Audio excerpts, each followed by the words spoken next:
Hello everyone. Today I would like to talk about push buttons, which probably you are familiar with. Probably you have used it in your applications, and in this video I would like to describe which potential issues you might encounter. I would like to build basic binary counter circuit. In this application I would like to use 74LS93. This is basic chip which allows you to make binary count based on the input signal. So first thing first, we'll need 4 LEDs to indicate our counter value. Also we will need one more push button. It will be used just to reset our chip. The next we'll need 4 current limiting resistors. I'm using quite bright LEDs, so 5 milliamps will be sufficient to ignite them. So in my case I will use around 330 ohms resistors. Also we will need two 5 kilo ohms resistors. One will be used to pull down reset pin and another will be used to pull up counter pin. So as a result, once everything will be assembled, we are expecting to see the binary count. It will be just basic combinations, so 0 and 1s, which could represent the numbers from 0 to 15. I'm planning to build application using my breadboard. It should be sufficient for this use case. Let's plug our binary counter chip. The next our buttons. One is for binary count and another for reset.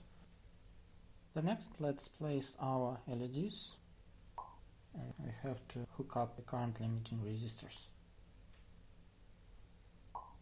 Pull up and pull down resistors, power wires to power the chip, and reset signal wires. At the next step we connect our LEDs, then our white button, which will be used to generate signal for values count. A few more wires to extend the power lines, and that's it. Let's plug the power and see how it works.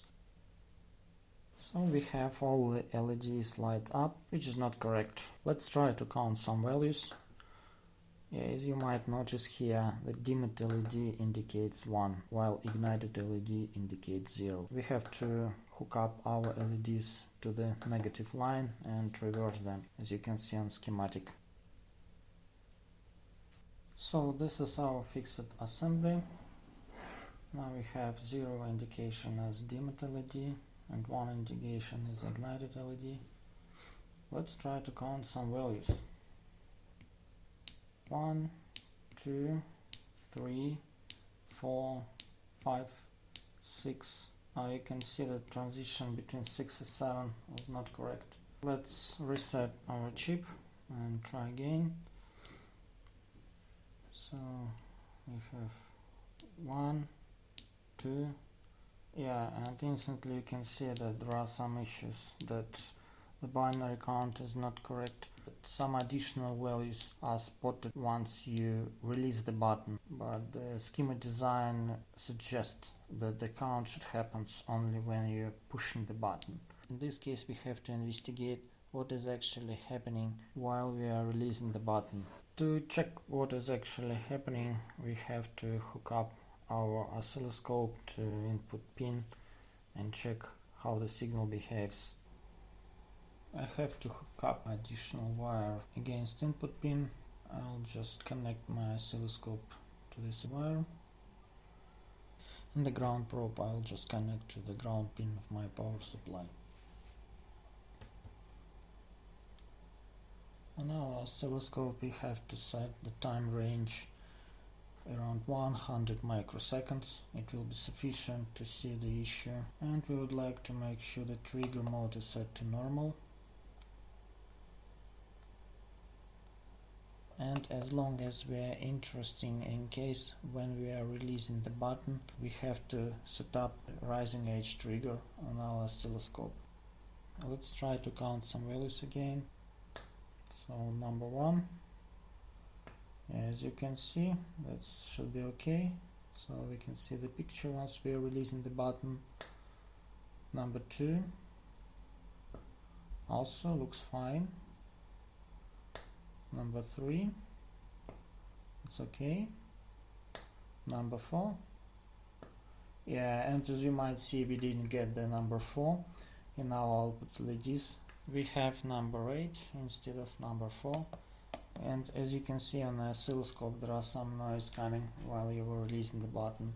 So this is typical problem related to the push button bouncing. As you might see on the oscilloscope, due to this button noise, there are several falling edges. Each of the falling edges can trigger the additional value increment in our binary count. So that's the reason why we have instant number of 8 after the number 4, which is not correct. So let's reset our counter and try it again to see a few more examples. Our number 1 looks okay. Let me just change the time scale.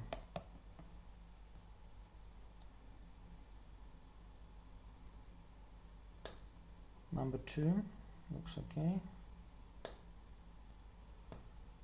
Yeah, and there are some issues. While I was releasing the button, you can see there is one small spike, and basically this spike causes jump from number 2 to number 4.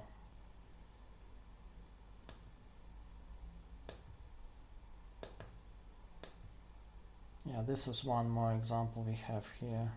As you might see, due to this push button noise, we have several falling edges. Each of them is triggering the value increment. So let's check how can we fix this issue and what should we append to our schema in order to achieve this.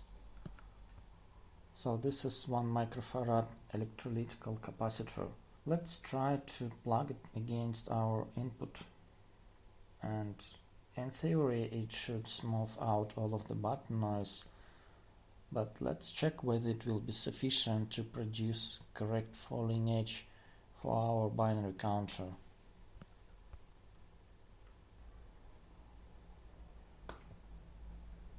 As you might see on the screen, there is quite smooth raising edge. We don't have any noise anymore, but the count has the issue still. Once I release the button, the value is incremented. So as you can see, the rising edge transition takes around 20 milliseconds, and definitely it's quite long period of time. Under 74LS93 chip specification, you might find that the requirement is just to have few nanoseconds only. So how can we fix this issue? How can we have quite sharp edge and without noise? And this is solution to make our edges sharp. This is 74HC14 Schmitt trigger inverter. Let's plug it to our breadboard.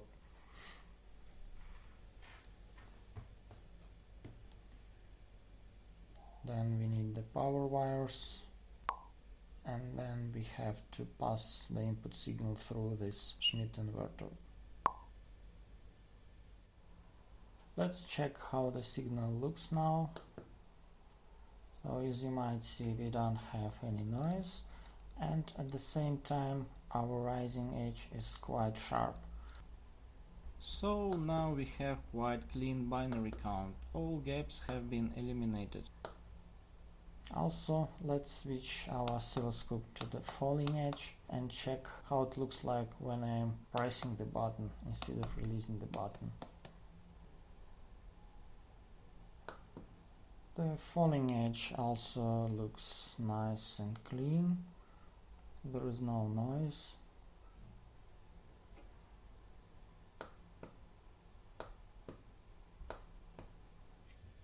This is how the final solution looks like. In our case, we have appended electrolytic capacitor and Schmitt trigger inverter. In your case, you can use ceramic capacitor with smaller value, but you have to put additional resistor in series to make RC constant around 100 milliseconds. So that's it for this video. I hope you might find it helpful if you build some applications with push buttons. Thanks for watching. Bye.